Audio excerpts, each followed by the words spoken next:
अस्सलाम वालेकुम my YouTube family, welcome back to my YouTube channel. क्या हाल चाल है? उम्मीद करती हूँ कि आप सब खैरियत से होंगे। अल्लाह ताला आप सबको सेहतियाबी तंदुरुस्ती अता फरमाए, अपने हिफ्ज़-ओ-मान में रखे। मैं मिसेस तैयब हाजिर हूँ एक न्यू वीडियो और न्यू रेसिपी के साथ। आज की रेसिपी है रेशेदार शामी कबाब, जो बहुत ही मज़े के बनते हैं और झटपट बन जाते हैं। चलें इंग्रेडिएंट्स मैं आपको बता देती हूँ।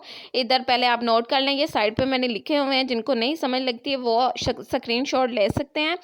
और ये देखें, दाल जो है ना मैंने 2 से 3 घंटे के लिए भिगो दी थी। और दाल जो है ना मैंने 750 ग्राम यानी कि 3 पाव मैंने दाल ली है। और 1 किलो मैंने गोश्त लिया है, बोनलेस गोश्त लिया है बीफ का, ठीक है। इसका मैंने कीमा नहीं बनवाया, मैं वैसे इस्तेमाल करूँगी। मैं हमेशा ऐसे ही बनाती हूँ। अगर आप लोगों ने गोश्त ज़्यादा डालना है तो डाल सकते हैं, लेकिन मैं इसी तरह बनाती हूँ।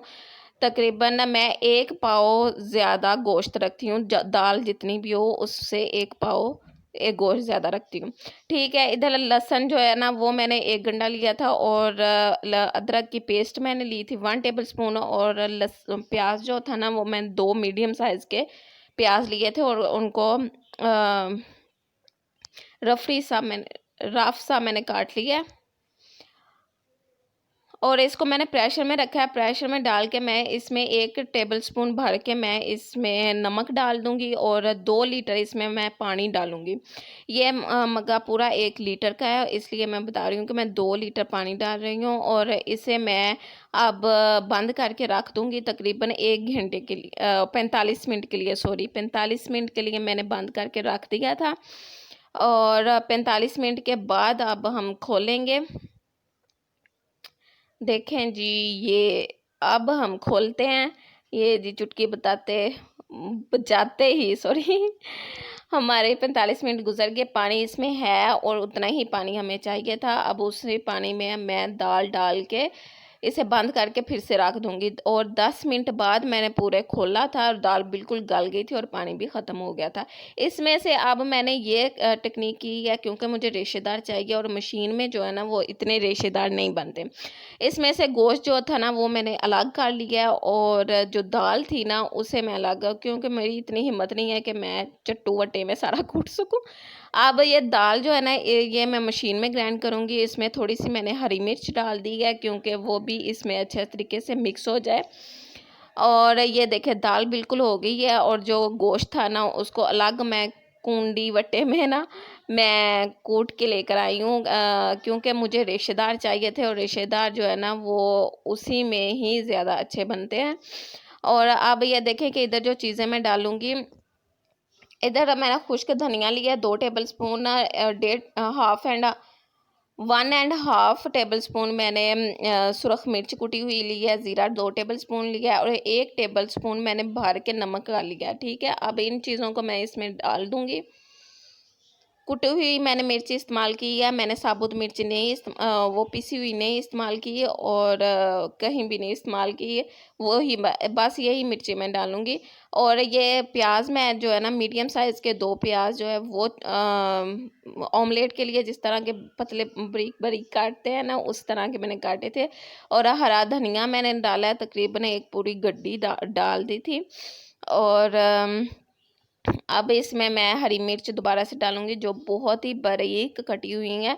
पहले जो मैंने डाली थी ना वो रफ़ सी कटी हुई थी, रफ़ सी कटी हुई थी। अब ये बहुत ही बारीक मैंने कटी हैं क्योंकि अब ये ना इसमें ज़्यादा मिक्स होंगी और बस हाथ से जो मिक्स करना है बस वही होंगी।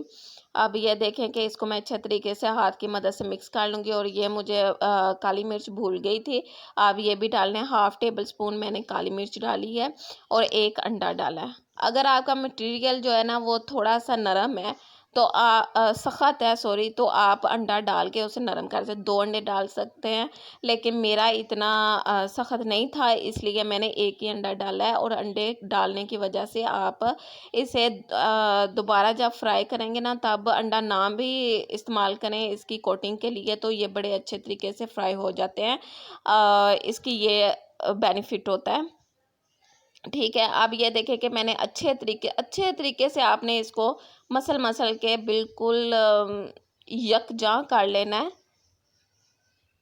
और सही बात बताऊँ कि बहुत ही अच्छा और बहुत ही ज़्यादा रेशेदार बने थे, बहुत ही मज़े के बने थे। इंशाल्लाह आपको लोगों को भी पसंद आएँगे, आप ज़रूर ट्राई कीजिएगा। और अब ये देखें कि ये जो है ना एक आला सा है, इसकी मदद से आप असल में आपको क्वांटिटी का हिसाब रहता है कि कितनी क्वांटिटी में आप हर एक कबाब जो है ना बना रहे हैं। शेप तो हाथ से भी दी जा सकती है, लेकिन इसकी मदद से ना क्वांटिटी का हिसाब रहता है कि हर कबाब एक ही मकदार में उसमें मटेरियल है। ये देखें, ये बिल्कुल तैयार हो गया है। अब इधर मैं आपको टिप बताऊं कि मैंने ट्रे में रखे थे, ठीक ठीक है। मैंने काफ़ी ज़्यादा बन गए थे, तकरीबन 60-70 कबाब थे, और उनको मैं इस तरह ट्रे में रखती गई थी, एक एक करके बना के। और फिर मैंने जब एक पूरी लेयर हो गई थी ना ट्रे में, तो उसके ऊपर मैंने शॉपिंग बैग जो है ना वो दोनों तरफ से काट के ना, तो वो रख के उसके ऊपर फिर दूसरी लेयर लगाई थी, ठीक है। इसी तरह आप उसके ऊपर फिर शॉपिंग बैग डाल के फिर आप तीसरी लेयर डाल सकते हैं। ये भी एक टिप है। और आप वो जो बाज़ार से मिलते हैं रैप, वो जो होते हैं, वो भी आप रोलर जो मिलता है वो भी आप ले सकते हैं। अगर आपके पास नहीं है तो आप इस तरह भी कर सकते हैं, क्योंकि रात का टाइम था, मेरे पास नहीं थे, तो मैंने इस तरह कर लिया, ठीक है। अब मेरे कबाब तैयार हैं, मैंने फ्रीज़ किए हुए हैं। फ्रीज़ करके अब मैं आपको फ्राई करके बताती हूँ कि फ्रीज़ किए हुए भी बहुत अच्छे तरीके से फ्राई होते हैं। ये देखें, ये मैं फ्रीज़ हुए हैं सारे, और इनको आप देखें कितनी, यानी कि मुश्किल से एक हिसाब का मैं तोड़ रही हूँ, निकाल रही हूँ, लेकिन फिर भी ये देखें कि ये नहीं टूटे, बिल्कुल परफेक्ट शेप में अपने निकले हैं। ये देखें, अब इसको मैं फ्राई करती हूँ और आपको दिखाती हूँ कि ये कितने ही प्यारे और अच्छे तरीके से फ्राई होते हैं।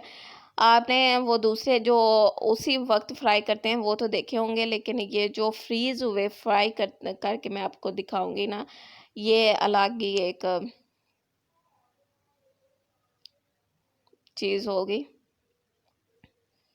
अब ये देखें एक एक करके, ये जो साबुत मैंने हरा धनिया और अनियन और हरी मिर्च डाली है ना, इसका जायका इतना अच्छा आ रहा था, इसकी खुशबू और इसका अरोमा जो आ रहा था ना, उफ, क्या बताऊँ आपको। फ्राई करते हुए भी बहुत ही अच्छी और बहुत ही मज़े की खुशबू आ रही थी। और ये जो कबाब है ना, ये तोड़ के आप बनाएंगे ना, जब आप देखना कि तोड़ते हुए रेशे रेशा, एक एक रेशा अलग आपको नज़र आएगा। मैंने अभी वीडियो में शायद दिखाया है कि नहीं, लेकिन ये है कि मैं आपको बता रही हूँ। चलें जी, दुआओं में याद रखना, मेरे चैनल को सब्सक्राइब ज़रूर करो।